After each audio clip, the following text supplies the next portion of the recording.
Hello everyone, it's Tainmar here again, and welcome back to Ursa Minor. I'm in my farmhouse, and I wanted to give you a little bit of an update. We've built quite a... Oh, my door's open, jeez. I wanted to give you an update because we built a few things since I showed off the farm, the completed farm. So because I've got the farm, I figured I'd build something else. Now before I get to that, I want to show you a few things that other people have done. So there's no creepers. This is the park, which is situated between the farmhouse and the inn and the bakery. Oh yeah, and the storehouse. So this is Josh's little park that he built. His little public bath or some sort of water feature or something. It has stairs, so I assume it's a bath. Anyway, or it's a pond or it's some sort of water feature anyway. So we got a couple of benches, a really odd-looking tree, which I'm pretty sure he built himself because trees don't grow like that. Some potted plants, really nice. Yeah, it's very nice. It's very cozy, I think. And it's filled out this area, this empty space next to the inn, where we probably wouldn't have had enough space to build another building anyway. Plus, it would have been really close to the entrance to my farmhouse. Anyway, and then we also built this.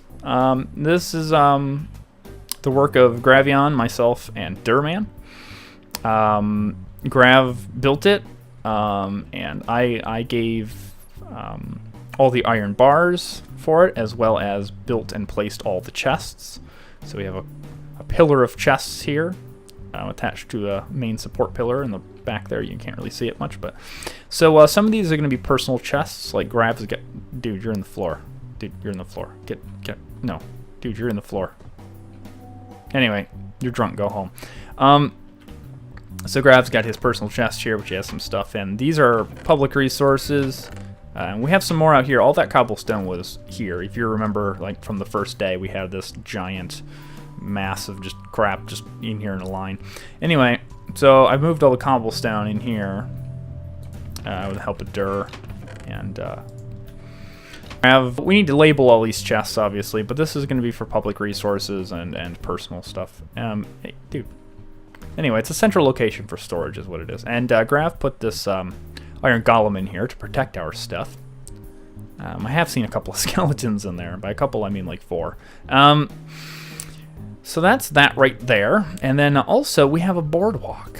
I built this with the help of Dur. He gave me a lot of wood and helped place some of the blocks. And I put these lamp posts around, so we have nice lighting and everything. Get rid of some of those random torches all over the ground, which hopefully will all be gone when we go to the nether. We still don't have a nether portal. Chicken, you're going into blocks. You're drunk, go home. Okay, anyway. You know what? No. There you go. Freaking chickens are everywhere. So this is Keyboard's dock, obviously. I'm not sure if this is going to change or not. I want to wait until he's online. I can talk to him about it. Because I would like it to match the boardwalk, look like it's actually a part of it, rather than just kind of just splitting it in the middle. But anyway, we need some more textures in there, I think. It's all one texture. He's also using a texture pack, so it looks different to him. So I think that's probably part of the reason why he wants to keep it like that. But anyway, this goes all the way over to Pseudo's house, where he's effectively blocked off the rest of our coast over there. And then it goes all the way down over here, where I don't know why that's missing, but that should not be missing. Over here, Keyboard Shark is building a public access point to a subway-like system, or a rail system. There's a hub for it down here in the ground somewhere. I think it's over there. And that's going to connect up the spawn town to the different outlying areas. Like he's got a village over there, as well as something else built up on a hill, which if I turn my screen, I think you can barely see it in the corner there. The top right? No. You can see a hill, but anyway, there's an extreme hill over there, and he has a house built on top of it. And he also has a little farm town over there, which is funny because it's right next to my farm. But yeah, anyway. So we'll have different villages in the outlying areas. And this system is going to connect all of those together rather than have a nether hub like we did on the previous version of the server.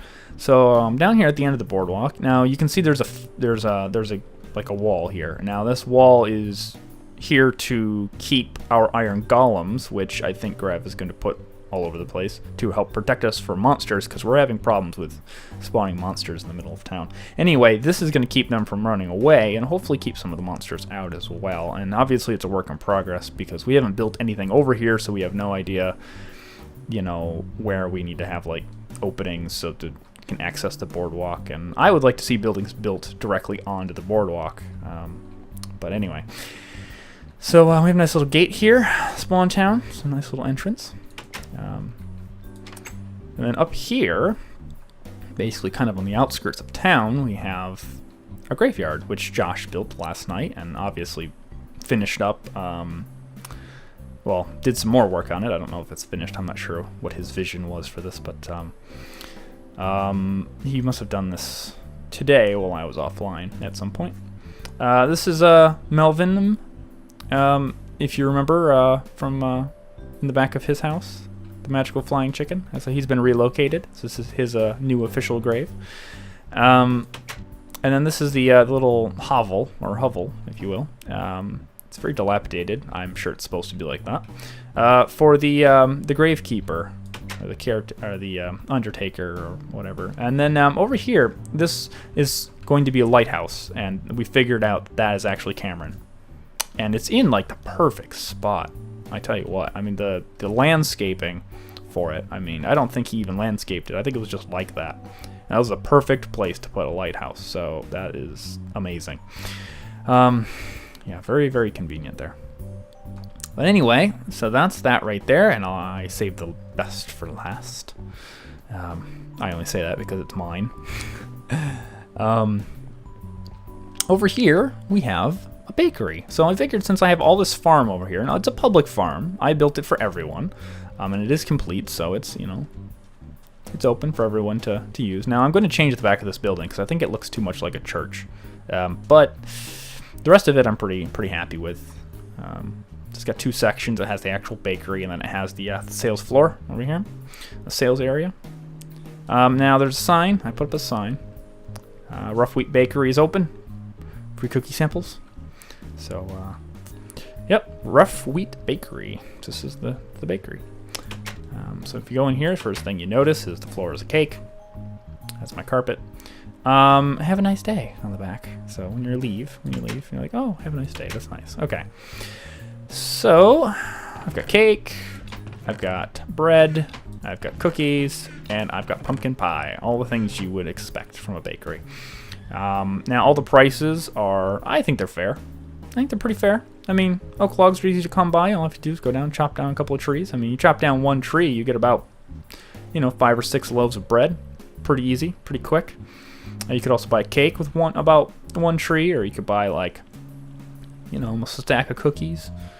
So the cookies are divided up into 8s and everything. The pie, pumpkin pie.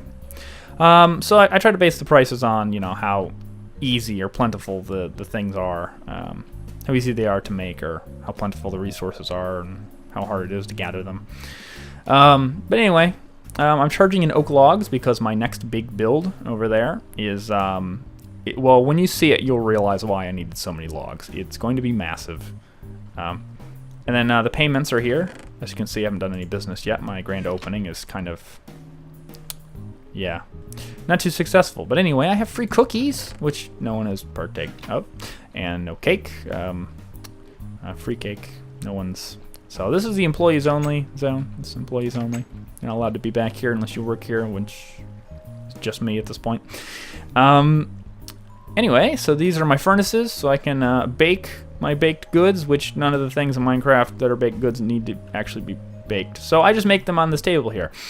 This is a baking table.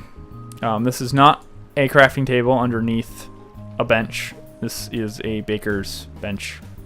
You can tell because it's light colored wood, because it's had flour rolled into it a bajillion times, because I'm an awesome baker and I make lots of things. Anyway, so these are my surplus goods. These cookies here, they've got to be moved pretty quickly, so people need to be buying some of my stuff.